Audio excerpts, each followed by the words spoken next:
Le 3 juin cette année, en 2013, tu as reçu le trophée du DRH de l'année.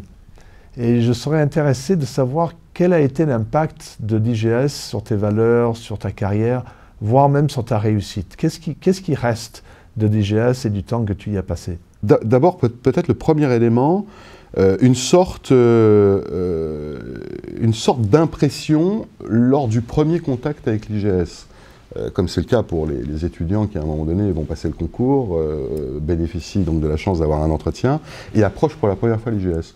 Une sorte d'impression que le système de valeurs que j'allais du coup devoir partager avec mes collègues pendant 2 ans ressemblait étrangement au mien. Mais ce n'est qu'une impression, parce que ça passe effectivement par un contact que l'on peut avoir avec ses interlocuteurs de l'IGS, mais des mots-clés qui, moi, m'ont frappé.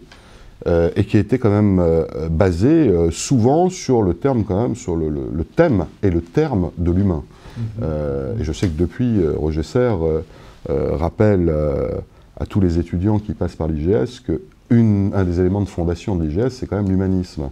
Alors moi, je ne sais pas si je suis un humaniste, parce que je n'ai pas cette prétention-là, mais en tous les cas, je pense que j'ai une grande sensibilité humaine, et le fait d'avoir approché l'IGS sous cet angle humain d'entrée de jeu a sans doute été un élément très important pour moi dans le choix de l'école. Et au travers de la façon dont mes interlocuteurs se comportaient et s'exprimaient sur l'IGS.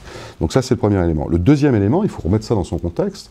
Je le disais au début de notre conversation, moi je venais juste de sortir de l'IUT, j'avais un DUT GEA option personnelle. C'était la première fois qu'on parlait de ressources humaines. Quand j'ai approché l'IGS, on commençait à parler de ressources humaines. Et je les trouvais quand même précurseurs dans le discours et dans l'approche.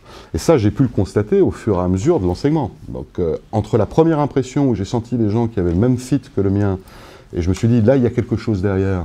Et il a suffi d'écouter les dirigeants cofondateurs de l'époque, qui sont toujours aujourd'hui, pour en être convaincu. Ensuite, l'enseignement m'a confirmé qu'on était sur, finalement, une approche, une science, une matière, un domaine, peu importe le terme, qui était très manquant, sans doute, dans le monde de l'entreprise, et qu'il fallait absolument développer. Et je sentais l'IGS étant extrêmement précurseur à l'époque sur ces sujets-là. Donc déjà, c'était une valeur qui t'était propre, et lorsque tu as senti cette accointance de valeur, après, tu en as eu la confirmation. Absolument, mais au travers de l'enseignement et de l'approche. Parce que finalement, qu'est-ce qu'on développait? On a appris les choses, on a fait du contenu, on a fait un peu de technique. Mais à l'époque, c'est pas à l'IGS que j'ai appris la plus grande opérationnalité des techniques de gestion de personnel. Finalement, j'en avais appris davantage à l'IUT, qui était encore plus professionnel. Mais malgré tout, l'IGS était très professionnalisant.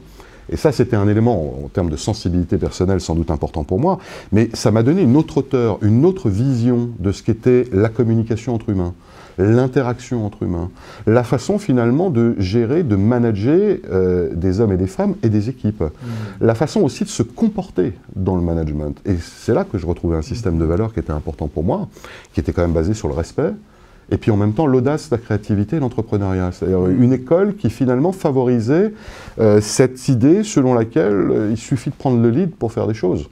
Parce qu'à l'époque, c'était ça. Il fallait prendre le lead pour développer le concept de la fonction ressources humaines. On était encore à une époque où beaucoup de représentants de la fonction RH étaient soit issus du domaine administratif, des anciens DAF, soit issus du domaine militaire, des anciens militaires ou de la sécurité, ou soit des anciens juristes qui étaient devenus chefs du personnel. Et finalement, très bien. Mais c'était sans doute la première fois qu'on développait un autre type de profil, encore plus généraliste, avec effectivement des contenus techniques dans les domaines juridiques. Je me souviens de cours de droit social avec un avocat dont j'ai plus le nom en tête, mais qui était absolument fascinant, très impressionnant.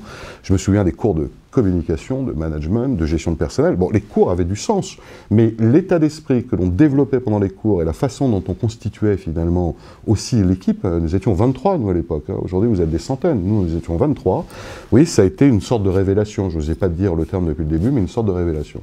Voilà, c'est une révélation, voilà. Et finalement, si j'avais dû un jour me demander si j'avais cherché ma voie, je pense que j'avais trouvé ma voie, oui.